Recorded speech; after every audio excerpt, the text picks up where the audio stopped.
श्री स्वामी समर्थ. मी योगिता स्वागत करते तुमचं माझ्या चॅनलवरती. आजचा दिवस तुम्हाला शुभ जावो, तुमच्या मनातील सर्व इच्छा पूर्ण हो हीच स्वामीचरणी प्रार्थना. तर चला, आता POPचं काम चालू होतं ते बऱ्यापैकी झालेलं आहे आणि लाईट फिटिंगचं काम चालू होतं, तर ते मी तुम्हाला दाखवते कसं चालू आहे ते. मस्त असा सूर्य मावळ तिकडे गेलेला आहे आणि छान असं वातावरण झालेलं आहे, तुम्ही बघू शकता. मस्त दिसतं आहे आणि हा निसर्ग बघण्यासाठी खरंच नशीबच लागतं. थकून गेली, चल डोकं विचारायचं, चल खाली चल. मम्मी ते ग्रीन ग्रीन ऑरेंज कोणतं? तिथं पडायला पाहिजे. अगं ते औषध मारलंय त्याच्यावर. चल चल खाली चल. तसंच मारलं. हो हळू या. हो चल चल. गेट बंद केलं होतं का? तर हे बघा, असं POP झालेलं आहे. अजून भरपूर काम बाकी आहे, बोर्ड पण लावायचे आहेत आणि पाऊस पण गरजतो आहे आज. या साईडनी पण दाखवते तुम्हाला मी. तर ह्या रूमचंही बऱ्यापैकी झालेलं आहे. अजून भरपूर पसारा पडलेला आहे. तुम्हाला जसं जसं काम होईल तसं तसं मी व्हिडिओ बनवेन. हळू या. पुढे जाते इथून. अजून ग्रिल बसवायची बाकी, अजून भरपूर काम बाकी आहे. अंधारच आहे आणि आता इकडं पण अजून भरपूर काम बाकी आहे. चला तर. आणि हे किचनचं. तर चला, मी एवढाच व्हिडिओ शेअर करते, बाकीचा व्हिडिओ नंतर शेअर करेन. चला तर, अजून भरपूर काम बाकी आहे. आपली आरू,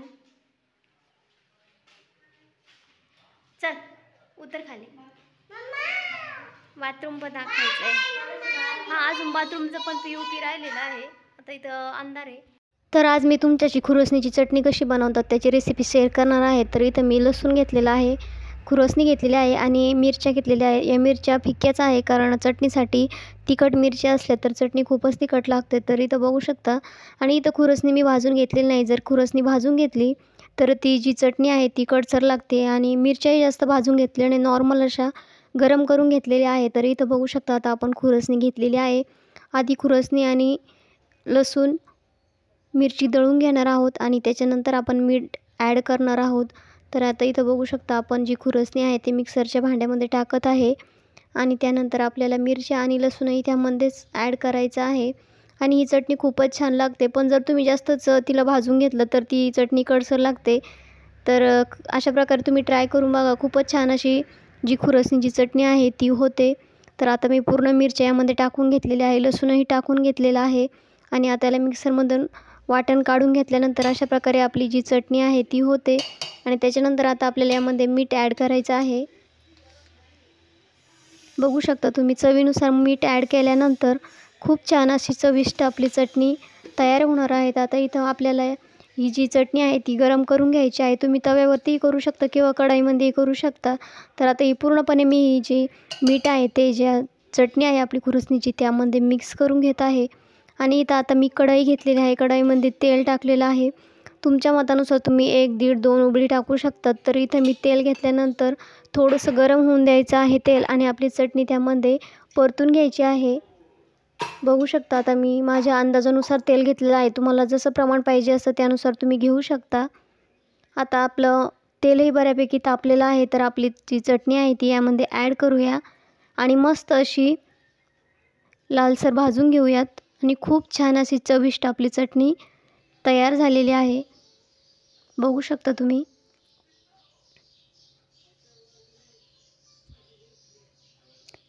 आता इथं तेल जास्त तापल्यामुळे मी गॅस बंद करून दिला होता, कारण चटणी आपली जी आहे ती करपेल. आता इथं मी पूर्ण चटणी मिक्स करून घेतल्यानंतर पुन्हा थोडंसं मंद आचेवरती गॅस चालू करायचा आहे आणि आपली चटणी जी आहे ती छान अशी तळून घ्यायची आहे तेलामध्ये. तर चला, आता आपण हे सर्व जे मी आहे ते व्यवस्थित असं तेलामध्ये मिक्स करूया आणि ज्या गठुळ्या आहे किंवा लसणाच्या वगैरे ज्या थोड्याशा गोल गोल गठुळ्या होत्या त्याही फोडून घ्यायच्या आहे आपल्याला. आणि आता सर्व मिक्सरमधली चटणी यामध्ये टाकून अशा प्रकारे मी आता मिक्स करून घेते आहे. तोपर्यंत आपण गॅस कमी करायचा आहे किंवा बंद केला तरी चालेल. तर चला, अशा प्रकारे आपली इथं चटणी तयार झालेली आहे. आता तुम्ही बघू शकता गॅस चालू केलेला आहे. कमी गॅसवरतीच आपल्याला ही चटणी भाजून घ्यायची आहे आणि आपली चटणी तयार झालेली आहे. खूप छान अशी लागते आणि खूप खायला टेस्टी ही चटणी लागते आणि आपल्या आरोग्यासाठी खूप अशी पौष्टिक अशी आहे. तर चला, अशा प्रकारे नक्की ट्राय करून बघा आणि तुम्हाला ही रेसिपी कशी वाटली तेही कमेंट करून सांगा. आवडल्यास लाईक, शेअर, सबस्क्राईब करायला विसरू नका. छान अशी आपली चटणी तयार आहे. तर चला, ह्याच दिवशी आता चटणी झाल्यानंतर रक्षाबंधन झालेलं होतं, पण रक्षाबंधनच्या दुसऱ्या दिवशी माझ्या मावशीचा मुलगाच म्हणजेच मावस भाऊ, तर माझं जरी जायला जमलं नाही तरी तो अवश्य करून येतो. आणि प्रत्येक रक्षाबंधन असो किंवा भाऊबीज असो, काही पण असो, तर तो पहिले माझं जरी जमलं नाही तर तो घरी येतो आणि माझ्याकडनं ओवाळून घेतो आणि मग माझंही थोडंसं मनाला समाधान वाटतं. तर चला, आता आमचं रक्षाबंधन चालू झालेलं आहे. दरवर्षी आमचं रक्षाबंधन अशाच प्रकारे होतं आणि खूप आनंदात होतं. आम्ही खूप छान असं सेलिब्रेट करतो.